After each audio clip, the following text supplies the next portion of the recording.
Hi, everyone. Welcome back. Okay, we are on page 24 in Masechet Sanhedrin. Today is January 14th, 2019 on the secular calendar. And we just learned about the unethical kosher butcher when we left off last week, 24A2 in the Schottenstein. Talking about 25A2. You're talking about my great-grandfather, right? Your grandfather was the unethical kosher butcher? I hope not. No, just on the scale, from what I understand.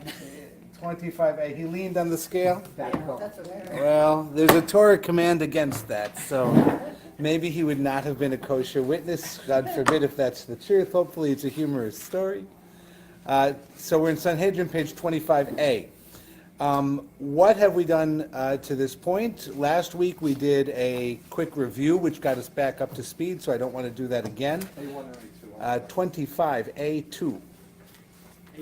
And we will be on the right-hand side in the Schottenstein where it says, Umafrecheyonim, my mafrecheyonim. So the Gemara loves this question, what the heck is blank? My mafrecheyonim means what are pigeon flyers? So if you go back to the Mishnah and you remember, we had a few categories of people who were called by the Mishnah pasul le'edut. They were not kosher witnesses. They are unfit to give trustworthy testimony in court, and therefore, of course, to function as judges. The misachek b'kubiyah was a dice player. The malbe b'ribit was the loaner at interest. And in the Torah, you're not allowed to charge interest on a loan between two people within your own people. So two Jews can't charge each other interest. And then you have the case of the mafrichayonim and pigeon flyers. And it doesn't say what they are. The Gemara has defined the misachek b'kubiyah as somebody who is one of two things. Rav Chaim Bar Hama had told us that it's because it's an asmachta. The nature of the financial deal between the gamblers is not a kosher deal, and therefore anyone who engages it is engaged in a form of theft, and that's why they're not allowed to be kosher witnesses. But the Gemara and the Mishnah with the whole Rabbi Yehuda Rav Sheshet thing came to the conclusion that it's not because of that. It's because the dice player is not misacheh, he's not mitasek b'yishuv hosha olam, or ein lo omanuta. He doesn't have a job. He's not participating as an upstanding member of society. If he has a job, then he would be a kosher witness, even though he plays a little bit of craps on the weekend in Las Vegas, or maybe even something as innocent as Yahtzee. He plays with dice. It's okay. He's not a corrupt individual as long as he's participating in society and he can hold down a job. Okay? That's where we kind of left that. Then we had the discussion over a malve and a love, the loaner and the lender at interest. And the question there was really a couple of things, because it was a weird case. You had a loaner, the banker, who charges interest. And he charged, let's call him Reuven, interest in a loan, which he negotiated in front of Reuven's friend Shimon. Okay? Now, Reuven and Shimon decide that if they give testimony that the banker is charging them interest, that the loan will be nullified by the bank. And Reuven won't have to pay back the money. Not just the interest, maybe any of it. Who knows? Certainly these two are going to be giving testimony about the guy lending at interest to get his testimony disqualified. What's his testimony? His testimony is, this guy owes me money. I loaned him $100. I charged him 10% interest. He owes me $110. I want my money. That's the loaner's testimony. So the other two guys are going to come into court and testify that he's loaning at interest. Therefore, he's pasul le'edut. Therefore, his testimony about the loan doesn't hold up. We can't accept him as a witness in his own case.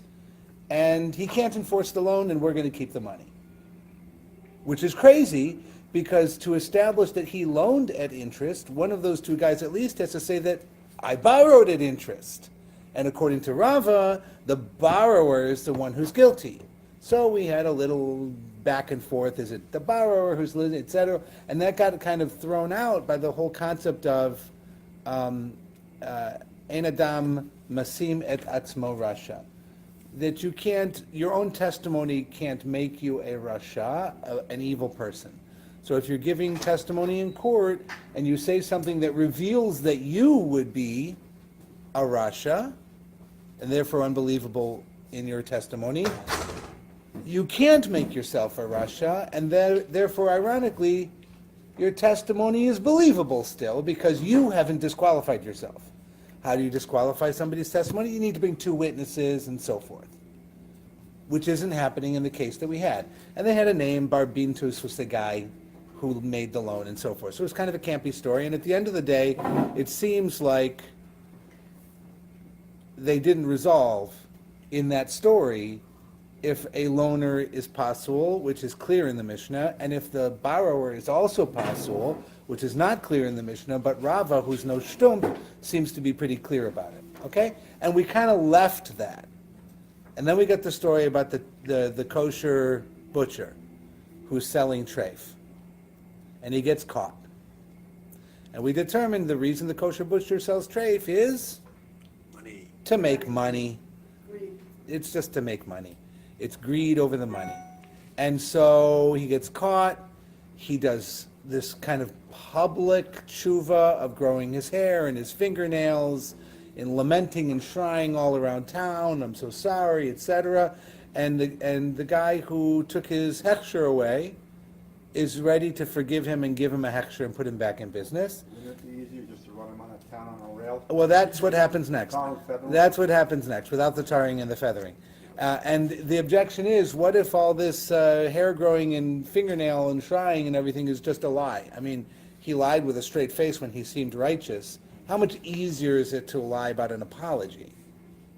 Right? How can we believe him at all? And then we have the principle of Rav Idi Bar Avin, who says, in matters of treif, how can somebody be believable? The takana that he does, the tikkun, the way he can fix his own reputation in Shuva, is we send him to another town where nobody knows him. So we believe him enough to set him up in business again. Okay, so he goes to another town, and he's a kosher butcher there. Nobody knows him. But he can't return to us. He doesn't have a chazara gemura. He doesn't have a complete, like his reputation's not good, until one of 2 things happens. He finds a valuable lost object and returns it, which is a Torah law. You find a diamond, it's worth $15,000 lying on the street. It's a diamond, it has no markings. You can keep it. The Torah law is completely clear. You may not keep it. You have an obligation to return it to the owner, which is generally interpreted as to find the owner and return it, if it's a visible, identifiable thing. If it's just scattered coins on the ground, you figure the other person just, when they lost it, they lost it. Like if I lose a few dollars on the floor of the subway and the car closes and there goes the subway, do I really think I'm getting that money back? Right? But if it's my diamond ring with an inscription inside, maybe. There was a story on the news this morning about a valuable, a Christmas ornament that was from a Christmas tree that was like a specifically handmade thing with a bride and a groom, like the top of a wedding cake and a banner across the top with the names of the people and the date of their anniversary, and it was a Christmas ornament. And the people from the refuse company who had come and taken all the Christmas trees and taken them to the dump, they're chipping and pulping the Christmas trees at the dump, and they find the ornament. And and what do? If it was just some plain ornament, they'd throw it away or take it home themselves. But this was somebody's something. So they took it to the police. The police put it on their website. The story got out. The people whose it is identified it. And the police are delivering. There's a squad car going to this house today to give them their Christmas tree ornament back. Good news for a change. Right? It's a beautiful story. It's also completely in keeping with Torah law, because rather than being an anonymous object that people would lament having lost, but they would believe that it's lost forever. Right? That's called yeush, complete giving up. Right? Giving up of hope. At that moment, the object is hefker. It is ownerless property. And anybody can take it and keep it, because it's hefker. So anything that is properly under Yeush, that has been abandoned by a person, somebody else can take it. This becomes important in the next sugya that we're going to look at, because whether or not you were a thief depends on whether or not the person who owned it really owned it. Okay? If somebody maybe didn't own it, are you really a thief if you take it? And we're going to be looking at thieves being kosher or not kosher witnesses in the next thing. So here we are with Rav Idi Bar Avin, who says the guy goes over there, he does one of two things. He finds a valuable thing and returns it, or he winds up with treif of his own that's valuable in his hands, and he discards it. Very interesting. I had a question about that when we read that last week. Yep. Would it be permissible for him to donate it to a butcher who wasn't a kosher butcher, so the meat wouldn't go to waste? Would that be permissible, or does that have to be thrown out? No, I think it has to be thrown out. Okay. And the reason for that is, when you gift somebody something of value, you derive benefit from it. Even though it's not monetary, Even he owes you in a sense. He owes you, you have derived a benefit. If you find a bottle of grain, like a really nice bottle of scotch in your house during Pesach that you forgot about when you sold your chametz, it remained in your property, right? And you didn't do the declaration of anything known and unknown and all that. You didn't do that. You didn't sell your chametz properly. This is still in your house, and you find it during Pesach. It's yours. It's chametz she'avar alav Pesach, chametz that a Jew is owning during Pesach. What do you do with that fine, fine bottle of scotch? Do you put it back in the cupboard until after Passover? Do you give it to a non-Jewish person who works for you? Or do you pour it down the sink or in the bushes out back if you don't want to make your sink chametz and have to rekasher it? Which of those three do you think you're supposed to do? Just hold on to it, don't put it back in a cupboard, give it to a non-Jew, or dump it? I'm assuming from what you're saying, the Torah would say you're supposed to dump it, but I couldn't do that. Sadly, the answer is dump it. Because by giving it to somebody, you derive benefit from it, and you're not allowed to derive any benefit of any kind from chametz on Pesach. Right? So in this case, he's being placed in a very strict category as part of his tikkun to repair his own reputation. They're setting a bar that is higher than the bar required by Torah law. Okay? Returning a lost object, that's Torah law. But treif in his hands is not forbidden to him ordinarily. If you're a butcher and you're shechting a bull, and a bull is an expensive animal, there's a lot of meat on a bull, okay? And you slip, and you shecht the cut wrong, the whole animal is treif, okay? So you cannot fix it as far as kashrut. So what do you do with that animal? You sell it to McDonald's, right? And you get your money for it. Are you allowed to derive a benefit? Yes. If you sell it, can you Yes. give it away? So there's no law against you benefiting from treif. You can own a chain of McDonald's, and you can serve glot treif as your primary living in life. You're not allowed to sell it to Jewish people, right? But you're allowed to have it, and you're allowed to benefit from it. So that bull would get sold to the non-Jewish butcher across the street, at probably a discount, and you would recoup all or some of your losses. Maybe you get your thing back, but you don't get the margin you would have gotten by selling kosher meat. But you're not out of business. This guy is being told, if that happens, he has to discard the animal and take the loss. Why? It's a more sure sign of genuine tshuva. Right. He has to be at the point of tshuva where there is no greed. He is terrified to be associated with treif. Even if it was his own private, personal, accidental treif and nobody ever knew, he has to discard it. That's not anybody else's standard.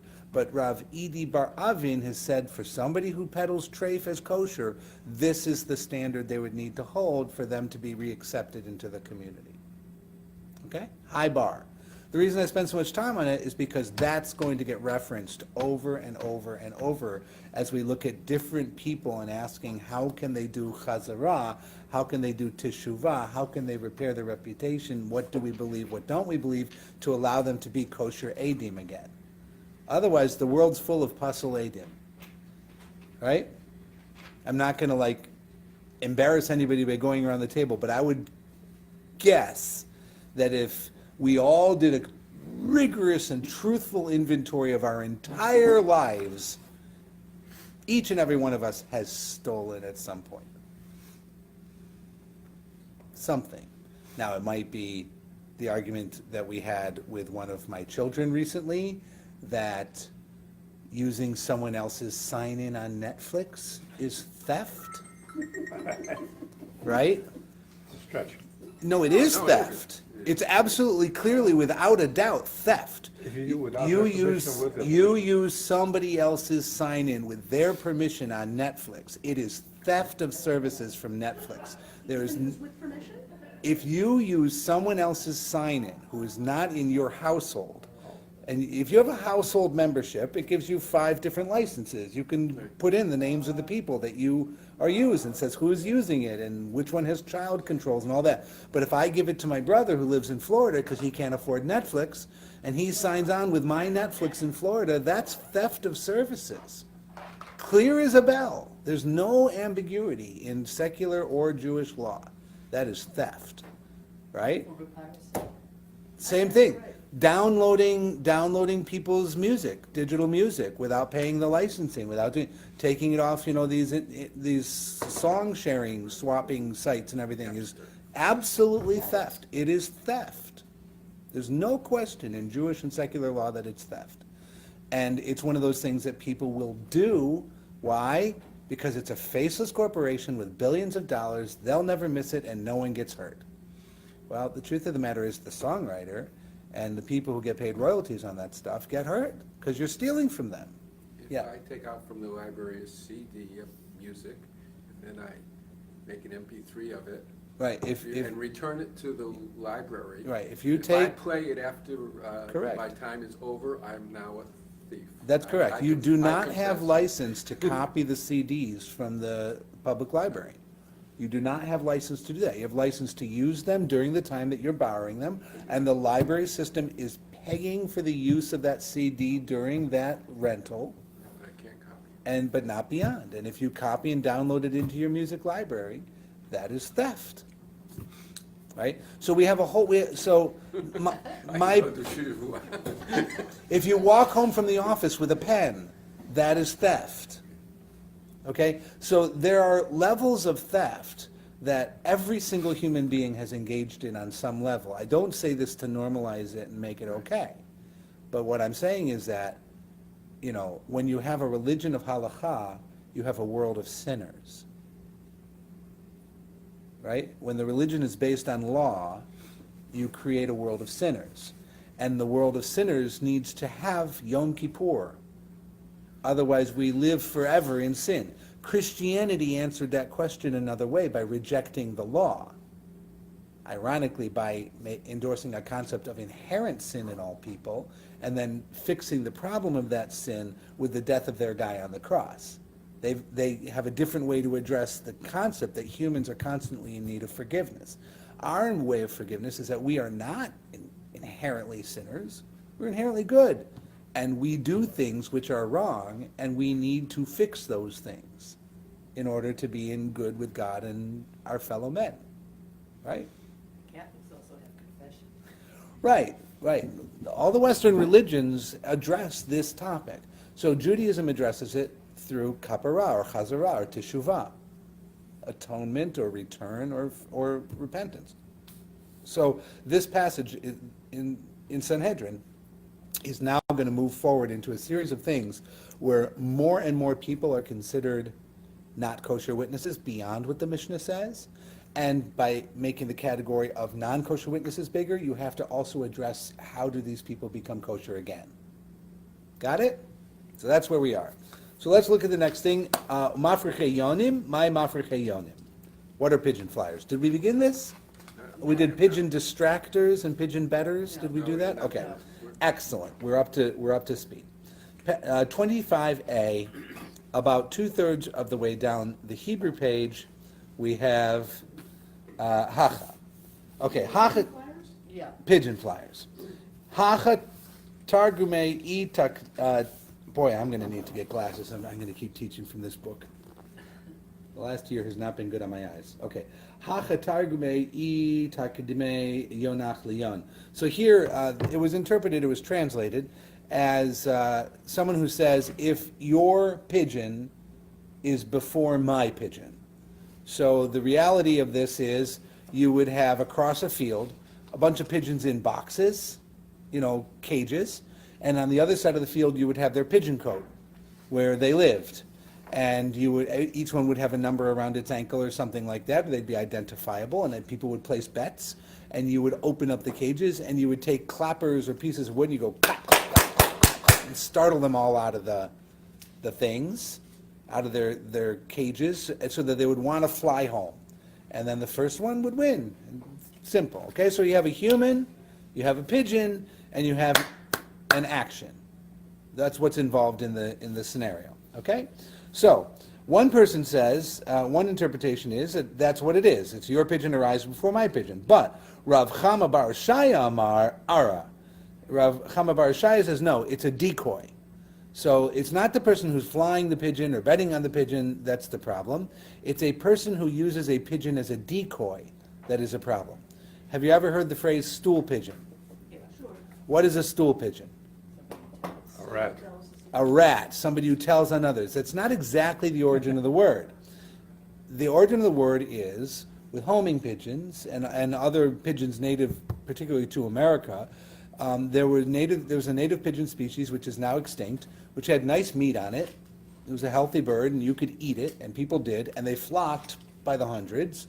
And like duck hunters who put decoys floating out there and the other ducks will come down thinking that it's safe, this species, if you tied a female pigeon onto a stool under a tree or wherever you wanted, it would attract the other pigeons, and if you just waited, eventually you'd have 100 pigeons. You throw a net over them or shoot them with buckshot and you kill them all. So that's a stool pigeon. A stool pigeon is something that delivers up all of the other pigeons to you. Right? So in crime novels, a stoolie or a stool pigeon is the rat or the informant, and everybody else gets killed as a result. Right? So in this context, the stool pigeon to be an unethical thing has to be doing one of two things. It's certainly attracting somebody else's pigeons, and then depending on how you read the case, it's either to interrupt the race so that my pigeon will win, right? Or it's to attract other people's pigeons to you so you capture them and steal them. One of the two.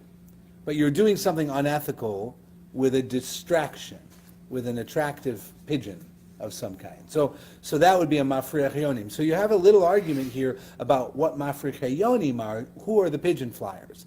One person says it's pigeon betters in races, and the other person says, no, it's someone who uses a pigeon decoy in an unethical way. Right? So that's the arguments, one of these two things. So, no? Manda mar I takdime yonach lion. So the guy who says it's my pigeon arriving before your pigeon, or yours before mine, my tamalo amarara. Why would he say it's not a decoy? Like, what's his thinking? His thinking is, Amarlach, he would say to you, Ara mibnei darchei shalom ba'alma. The only reason they outlawed using a stool pigeon was for darchei shalom, for the paths of peace. The person who ties a pigeon to a stool isn't really doing anything wrong. There's no Torah law against tying a pigeon to a stool. If something happens, it happens. Right? You could make that argument. The rabbis are into that. The rabbis see beyond that. The rabbis know that when you tie a pigeon to a stool, it causes other problems. Right? And so for the sake of peace in the community, we are going to outlaw people who do that. Or people who do that will not be allowed to give testimony in court. and certainly cannot serve as judges. Okay? That's what that man would say to you. Okay? So that man would say that it's the pigeon racers because the pigeon decoy people don't really have a Torah law that will invalidate them. It was only outlawed by the rabbis because of Darchei Shalom, which is a lower level. So maybe they can be accepted in court, maybe not. They're not the ones in the Mishnah. The Mishnah is worried about the pigeon racers, them gamblers. Okay? Do you have an objection to that you can think of? Does this extend also, say, to people who race dogs or race horses? Or Okay, so the idea of other animals gets mentioned in a little bit, but I think it's akin to greyhound races and perhaps horse races. The difference is that a pigeon or a greyhound are running on their own, and a horse is being ridden by a person. Or a camel? Right, right. So I think that there's a difference once there's a human involved in the race, but the animal racing on its own. I served a synagogue in Connecticut once for a little while, and there was a story there that preceded me that lived on in infamy, that there had been a bar mitzvah where they had to ask the rabbi whether or not it was kosher to allow a certain entertainment to take place in the shul on Saturday afternoon. What was the entertainment? Crab races. I'm not kidding, you can't make this up. Crab races. They had all these little crabs, and every kid would have their own crab, and they were live, and they opened up the gates, and the crabs would go scuttling across whatever it was. And I don't know if they had bets on it or not. I mean, you couldn't bet money on Shabbos, but anyways, this was the thing. And people continued to tell this story for years. Did they have? I knew my bar Did they mitzvah. allow it? I think they did. I mean, the question there isn't, is it a crab? Because there's nothing against, you can have a live pig living in your house. There's no Torah rule against having a live pig. You're not allowed to eat it. You can have it as a pet. It doesn't matter. So you can have crabs, you can have snakes, you can have whatever, right? So as long as you're being well treated, the question is, does your animal get to have shavut on Shabbat? Does your animal get to rest on Shabbat? Or are you putting it through its paces in a way that you shouldn't, because you should be leaving it alone on Shabbat? You're not allowed to take your ox out and plow with it, even if plowing were allowed. You're not allowed to have it walk with you on a lead. You're supposed to let it have Shabbos too. So that's the question. That's crazy. All right. So here we... Milking cows. Milking cows, those who say you should is because it's for the health of the cow. Well, that's why I'm asking. If the cow has a distended udder and it's going to be uncomfortable, then you would do that. But you wouldn't gather eggs under a chicken, right? No need for it. Okay. One who says pigeon decoy. Okay, so that's the guy. That's the first guy. Now, he would Amar lach Amar mipnei Ara mipnei darchei shalom ba'alma. They only outlawed the decoy for the sake of peace, and that's not really a Torah prohibition, so it doesn't rise to the higher level of making you not a kosher witness. So for it to be taught in the Mishnah, it has to be something bad enough to make you not a kosher witness, so it can't be the decoy, it has to be the gambling on the races. Okay?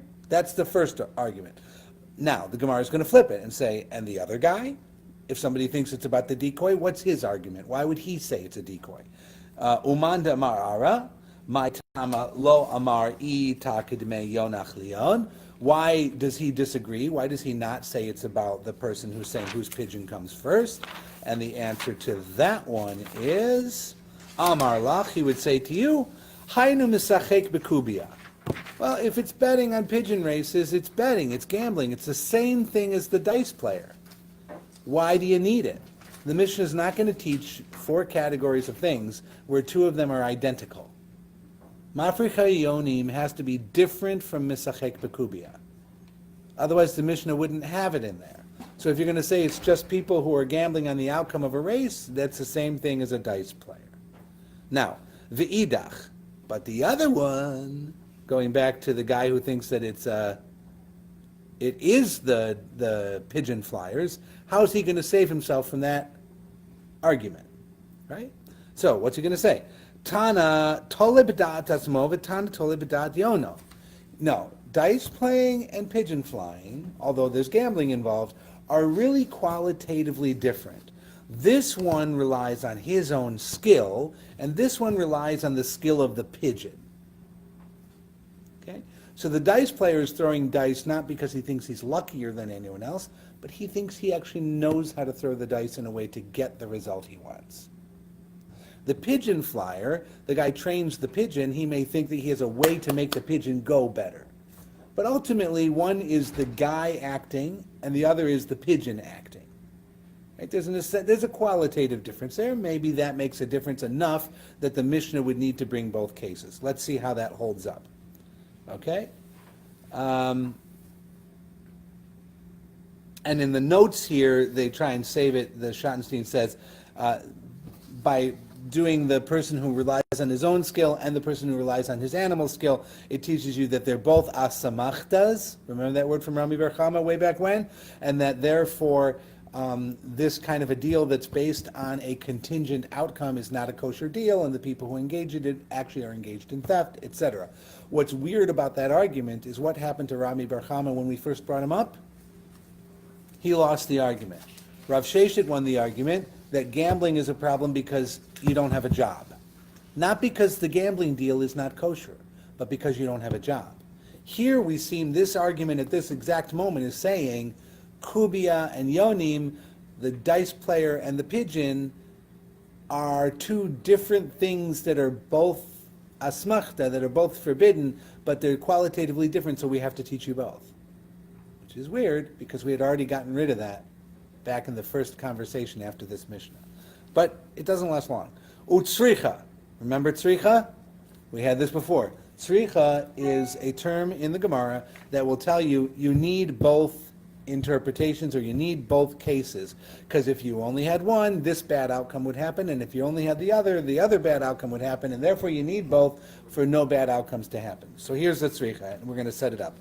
De itana tole b'dat atzmo, because if it had only taught regarding somebody who is depending on his own skill, okay, hatam hu de la gemar umakne, I might have said it is there where it's the dice player does not conclusively resolve to give away his money. He doesn't, like, lo gemar umakne. Gemar means to finish. He didn't have completely resolved, finished thought in his head that he was actually losing his money. And makne means to cause the other guy to acquire it. So when I sit down with the dice, and I'm playing with Stuart, is it my intention that Stuart gets my money? Is it my intention that I am makne, causing him to acquire my money? No, absolutely not. Am I gemar or makne? Am I convinced in my head that I'm giving him my money? No, I'm not. So I'm not gemar or makne. I'm not completed in my thought, determined to give him my money. When he winds up with my money, it's an illegal deal, because I didn't have that in my head, no matter how stupid I was to engage in this behavior. Now, when I buy a Powerball ticket, am I convinced that I'm giving away my money? Absolutely 100%. I know I'm not winning that Powerball. Oh. However, because it's like 13 million or whatever it is to win. If I win, it's like a miracle, and I'm keeping it. Well, you may think that way, but a lot of people don't. Anybody who knows the numbers, I mean, if you put money down on the blackjack table, theoretically blackjack's close enough. If you play it correctly, you got 51%, 49% over the long haul towards the house. It's close. Same thing with craps. It's close if you play it right. You make one mistake at the table, you mess up your odds, and that's how they make all their money. But the person who knows how to play, it's like a coin flip. Over the long haul, you'll lose a little, right? You make any mistakes, you'll lose a lot. Most of the games are rigged much worse than that against you. And you don't know it because they don't publish the odds on all the machines, right? This machine's really bad for you. They don't say that, all right? So the Powerball and everything, you know you're going to lose when you put it in. Scratch-offs, maybe not. People think they're going to win because 1 in 3 chance. They buy it because it gives you a chance for generational wealth. I like For $1, you have a chance to never work again. So you try it, but you know you're going to work tomorrow. It's not like I cancel my appointments for the afternoon when I buy a Powerball ticket. Right? I think the easiest bet is thinking of a roulette, where you know you could bet black or red. Yeah. And there, there's extra two numbers Right. in the real tape, and it's just so it's that number 4951. But then you could also bet on a single number, and then your odds would be only 1 out of 30. Let's say if there's 30 numbers. Yeah. So there's an interesting example. of Right, I mean, probability. the point happening here is, are you fully informed? Gamar umakne. I am Gamar. I have completed and finished my thinking, and I'm 100% completely resolved with the outcome that then happens, right? I just bought a car the other day because my car died. So I'm sitting there in the dealer for 7 hours waiting for them to take my money. And I get like pages after pages after pages of contracts to sign, right? And I'm like, will you please take my money? Will you please take my money? I just need a car, right? Have I read through every page? After 7 hours, I wasn't going to read every page. Do I normally try and read every page? I try to read every page. I had a sense of what it was I was doing, and there you go. Am I Gemara Makne? Am I committed to giving them all my money in all circumstances and driving that car off the lot? Yes. Even though I didn't read everything on that page, I knew I was committing myself to everything on that page, whatever it is. There's not a conditional thing. It's not like there's a blank square in the middle where it says dealer will fill in anything they want after you leave, right? So there's an unknown condition. That would be illegal. That would not be a kosher deal. I think with all this internet downloads, people, no one reads what they're their agreements. I mean, it's You know, law. when televisions became 5 feet long, I thought I'd be able to read the fine print. But the fine print is just as small as it ever was. There's just more of it down there now. It's crazy. All right, here we go. So, tzricha, you need them both. Why? Because the one who says that he relies on his own knowledge, he would have said that it's only there in that case that he's not completely resolved to give the money, and therefore it's not kosher, and therefore he's not a kosher witness. De Amar, because the dice player does say, Kim li benafshai the adanatfe. I'm sure of myself, and I know better. I'm a better player than this guy. I can beat him at this game. And I'm completely convinced of it. Aval, tole b'dat yono, but the person who's relying on the skull of his pigeon, according to that person, Emalo, would say, no, that's not what it applies to. It's not an asmachta. Right? Because he doesn't have control of the pigeon. Or whatever. So it's different. V'itan tole b'dat yono, and if the Mishnah had only taught mafrika yoni means the case of the person who's depending on his Yona, and it had not taught Kubia, then you would have thought, Damar na kasha talia milta, v'aniyadana le na koshitfe. He has a skill involved there, which is the banging of the pots or whatever to make the pigeon fly away and then run towards its coat, the dove coat. And he would say, I know how to bang better, and I am more skillful, and therefore, that's why they taught it for that person. Aval, tole b'dat atzmo, but if you thought it was someone who had complete control of the action themselves, that emalo, I would say that's not what the Mishnah was talking about, and that person would be kosher. So, even though both are gambling, there's an essential difference between the two, dat atzmo, dat yono, and you need to have both cases to outlaw both cases, because somebody would have said, no, it's only this case or it's only that case, and you couldn't have drawn the analogy between the two of them, so you needed them both specified. Okay? Got it? That's that one. Now, the Gemara is going to go on and do more. Mei tevei. Now, they're going to challenge it. Mei tevei is a word that means we're going to challenge from a Tana source. So, we're going to bring another Tana source from the age of the Mishnah that's not in the Mishnah, usually not in the Mishnah, and it's going to challenge somebody. So here we're challenging Chama bar Shaya from a Baraita. And what did Chama bar Ashaya say? Do you recall? Back at the beginning of today? He said the guy's an ara. He's a pigeon decoyer, not the pigeon racer. Okay? So we're going to challenge that. HaMisachek beKubiyah, one who plays with dice, says this Baraita, Elehen HaMischakim bePispasim. This refers to people who play with wooden cubes. V'lo befis pasim bilvad amru, ela afil klipe aguzim klipe rimonim. It was said not only about wooden cubes, but even nutshells and pomegranate peels. Okay? So evidently they had gambling games where they take cracked walnuts or something and you take the nutshells and you cast them down, and there's some chance game involved in doing that. And there was another one evidently with pomegranate peels. I have no idea how you would play with pomegranate peels, but okay. All right. Where does a dreidel come in all this? Dreidel is much later, but it could be a similar case, right?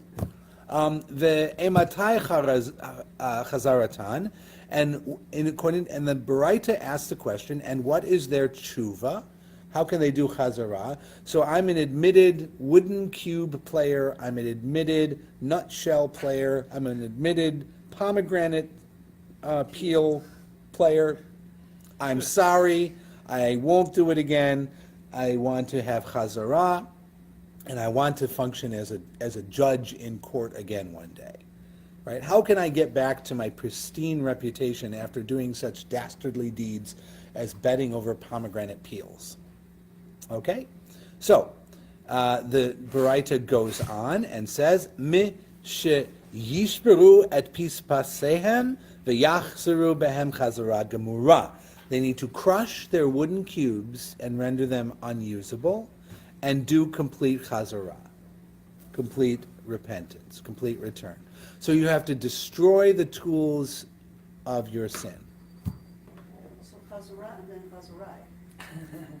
Chazarai is completely different than chazara. Chazara is of value. Chazarai is of no value. De afilu bechinam lo avde, and they even are not allowed to deal with them, do with them, play with them, work with them for free. So if you've been a craps player, you need to crush any dice you own, and you're not even allowed to play Yahtzee with your kids. Okay, so what's this like? Oh, yeah, any dice. Yeah, Monopoly, Trouble, any game with a die, you can't play anymore. Why? What's this like? Like being an alcoholic or drug user. Okay, in some ways, yeah, somebody who's going to be in recovery from an addictive behavior, they can't touch it. They can't touch it. In alcohol, they can't even smell it sometimes, right?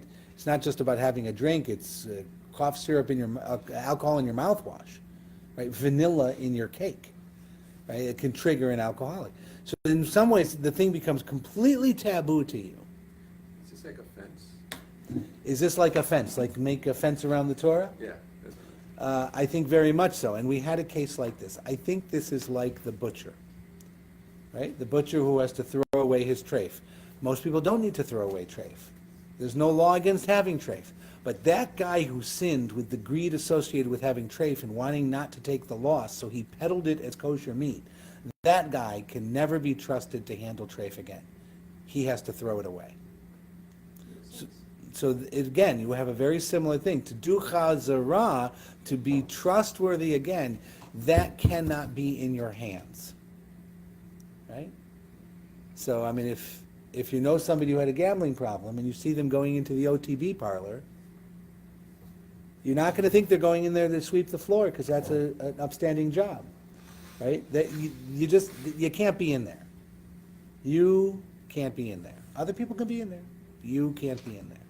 Okay? So that's what's going on here. Now, the reason I did a review of all the other cases in the Mishnah is because they're all going to come in here one by one, and we're going to look at what is chazara for each of them. Okay? So, malve beribit, out of the blue, he's back. The guy loaning at interest. Echad hamalve ve'echad halove. This is that same baraita, continuing. Okay? One and the same are the loaner and the lender. Ve'ematai chazaratan, and when is their repentance?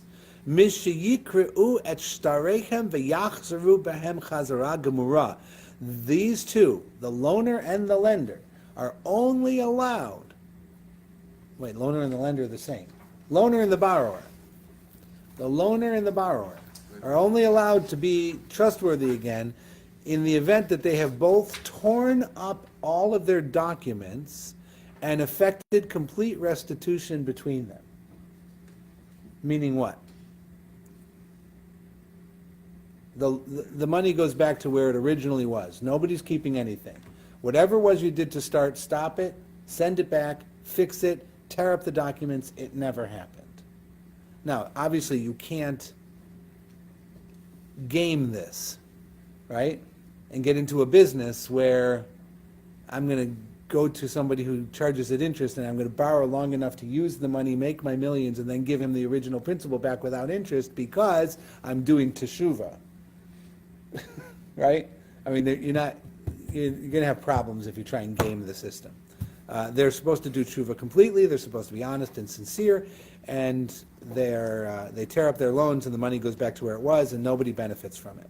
Okay? Afilu l'nochri lo mozfe, and even to a non-Jew, they must not lend.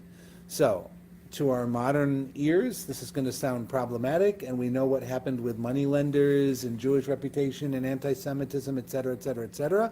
The reason we could be money lenders in Europe is because the Torah, the Bible, which we believe and they believe, says that you may not charge interest among your people. So for the Christians in Europe, among your people meant among the Christians.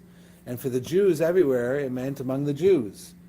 So since the Christians didn't think we were their people in the Bible, and we didn't think they were our people in the Bible, we were allowed to charge each other interest. That's permitted. Okay, so it's permitted.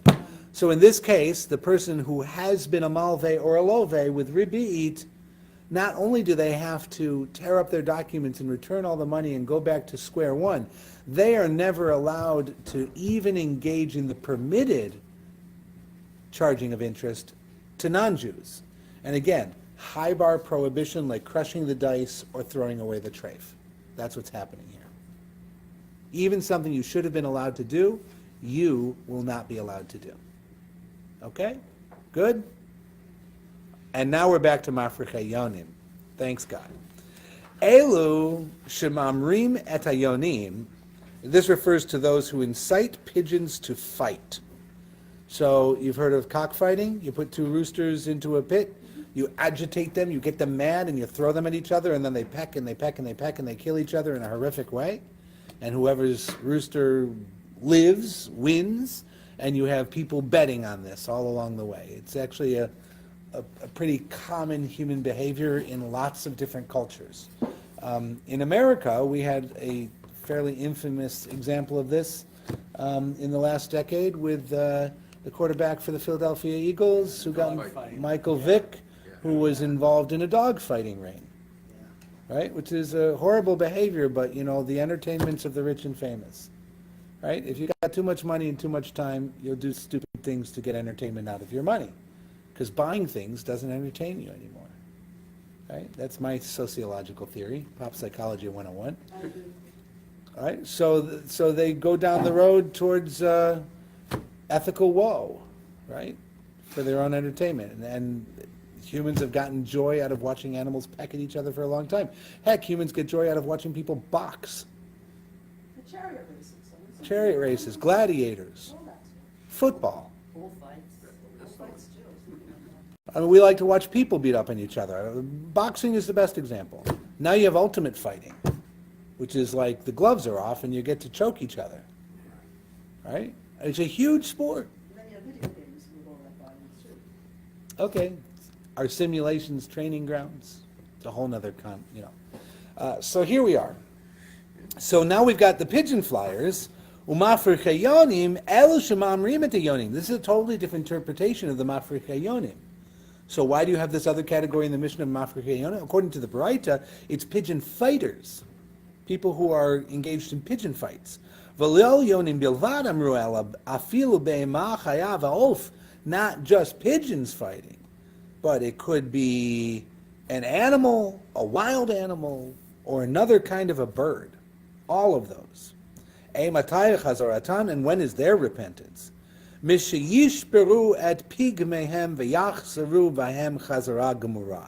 to break up their clackers and effect a total reformation.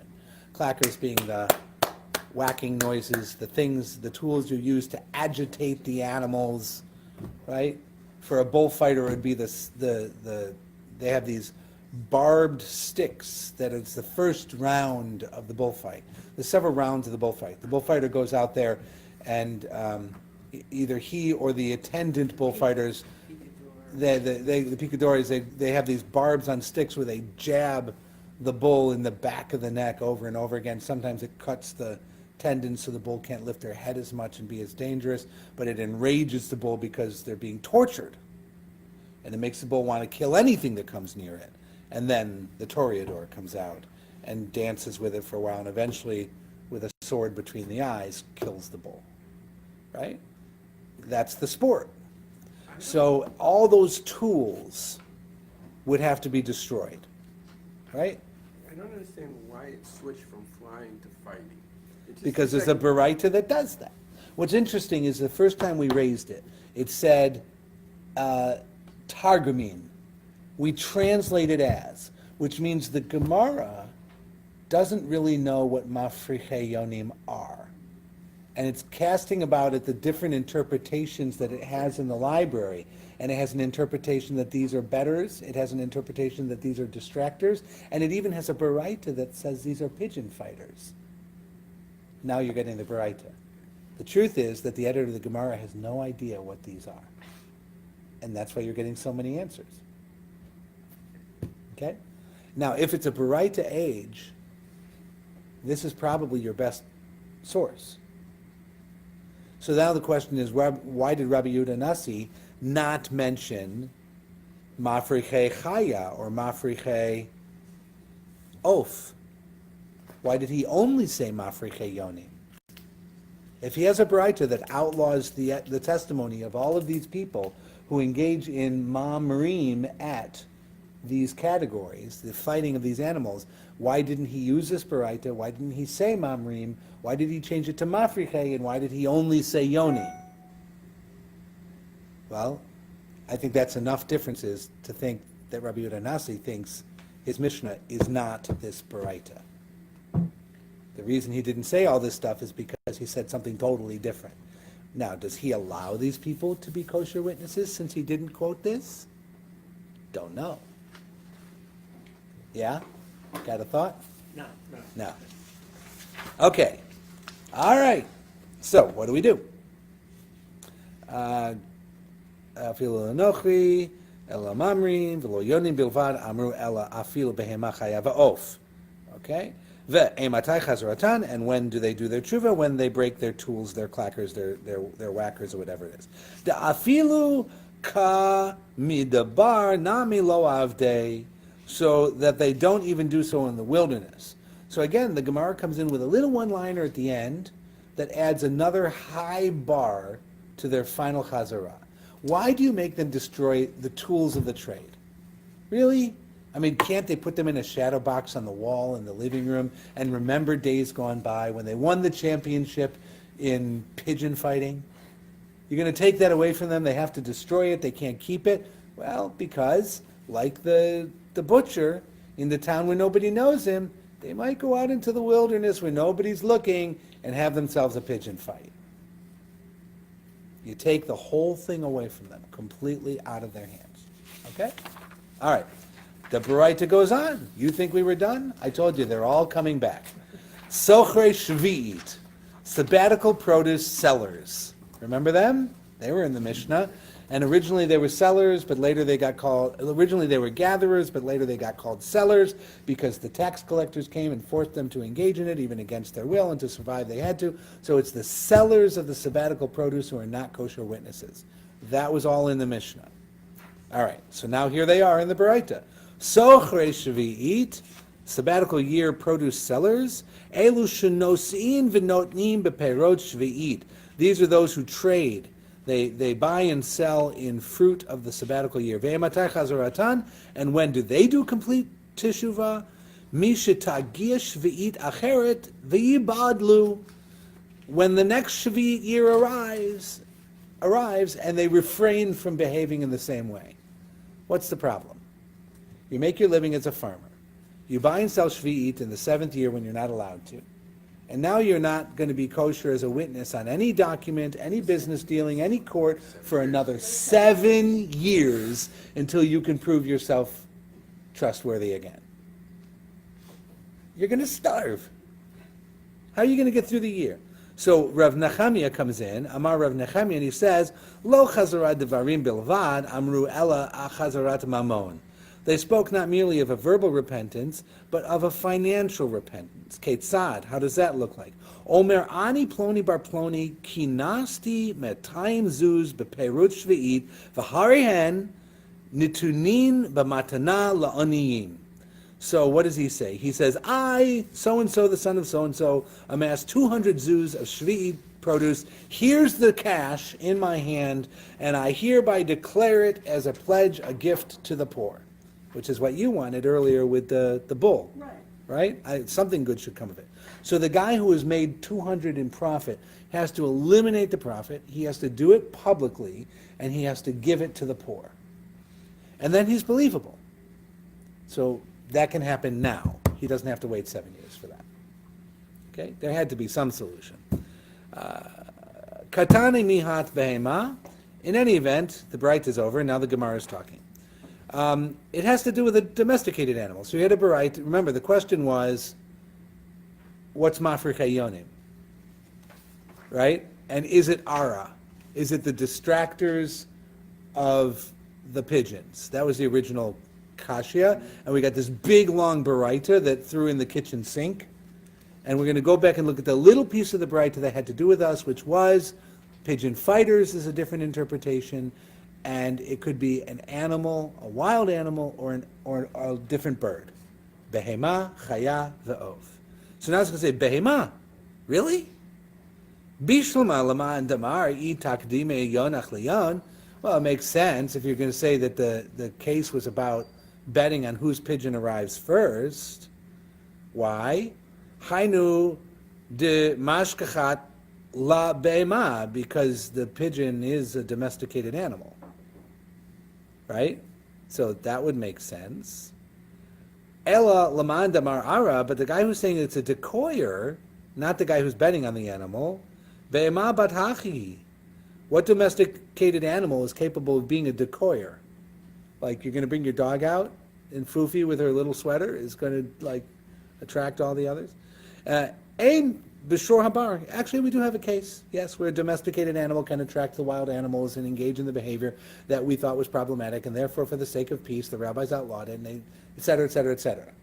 Right? And what's that case? The case is shor habar, a wild ox. U chamanda mar shor habar. Min behemahu, people think wild oxes are kind of like domesticated species. Ditnan, as we learned in another Mishnah, shor habar, min habehemahu, which says explicitly a wild ox is like a domesticated animal. And Rabbi Yossi Omer, min chaya, it's actually a wild animal, neener, neener, neener. Is to, is not, is to, is not. So there's this other Mishnah out there that has a wild animal that can be like a domesticated animal, even though it's a wild animal, and so you would use it as a lure. It's halachically considered to be like it's a regular behemah. So the baraita that uses the word behemah as a lure, you can have a case where there's a thing that's a wild animal that we talk about as if it's a behemah, and we use as a lure, and that guy could make his argument. You didn't have to follow all of it. The point is that the Yonah was differentiated as either races or decoys. And when we have this other baraita that talks about behema chaya va'of, how can that, you can't use all those as decoys. You need a wild animal for a decoy. The other animals are too smart. They won't come to your domesticated animal. Except the wild ox, by the way. Because we have a baraita or another Mishnah that says a wild ox is thought of as if it were a behema. And it does work as a decoy, because it is in fact a wild ox. But we think of it as a behema. And therefore, when this other Mishnah said behema, it could have meant the wild ox, which could be a decoy, and the decoy guy's fine. Does it sound like a convincing argument? Not particularly. Is he decoy? What's the wild ox decoy? Other oxen. From doing what? Racing? From Or being fighting? available to other people. You're for the Available for what purpose? oxen are used for meat. You know, like They're a Russell- kosher animal, like or Russell. they can be captured and domesticated and used for plowing. That's Yeah. what I was asking, was it for a service or for food? It's a valuable commodity, right? And there's something about decoys which is considered problematic to Darchei Shalom. for people getting along well together. People who use decoys make a lot of people upset. And so if you could do it with oxen, and the only point is, there's another Braita that calls behemah, and this ox could be called a behemah even though it's wild and it's an effective decoy. They're playing with stuff that it's not clear they know what it is. The Gemara, this level of editing, doesn't know what any of these people are doing. It doesn't know what the bedders are doing. It doesn't know what the pigeons are doing. It doesn't know what the wild ox is or is not doing. It's taking texts that use these words and trying to make the texts work together. But the reality underneath about what the actual animal is or is not doing, I don't think that this person functioning in Babylonia 300 years later and 2,000 miles away has any idea what the world of the Mishnah was doing with these animals. Fair? Because we just don't have enough information to make the logic make sense. Okay? That doesn't mean that we don't have another 1,000 years of commentary of people from the Middle East and Europe telling us what all these things are. We do. But I don't know that a 12th century commentator in France has a better line on the zoology of 2nd century Palestine than the editor of the Gemara would have, right? So we add knowledge, but we add it from what's called pure reason. Did anybody ever take a philosophy class and you took Immanuel Kant's critique of pure reason? Right? There's two. The opening line of that book is all knowledge comes from experience, and then he runs from there. Prior to that age, going back to Greek times and biblical times and Talmudic times and Aristotelian philosophy and Arabic culture and Christian church culture and everything else, good logical thinking from presumed truths was considered reliable knowledge. So you have something that's a presumed truth, and it could even be a church truth, a religion truth without proof underneath it, and you run pure logic out of that.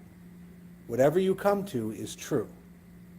The Gemara works that way sometimes.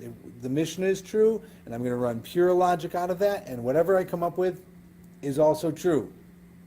Right? And when it comes to the behavior of oxen, it may or may not actually match the behavior of oxen. But the system has been logically valid, and therefore the halakha will be determined to be X because of pure reason. Right? Pure logic, pure reason from agreed upon truths. Okay, so that's what we're doing here. All right, what else? What else? Are we at 1 o'clock? We're at 1:04. Okay, and Kshua Bar, I guess it's a break. Yeah, that's a break because we're going to get the thief next. And that's a whole other thing because we're going to have to start talking about who are thieves and who are not thieves and what their kapara is and so forth. So we'll see you. We're off. Next week is Martin Luther King Day. We're off for Martin Luther King Day. We are off. Anytime that all of the children are unsupervised, we do not have class. Okay? So we'll be off next week and then on the week after. The usury, is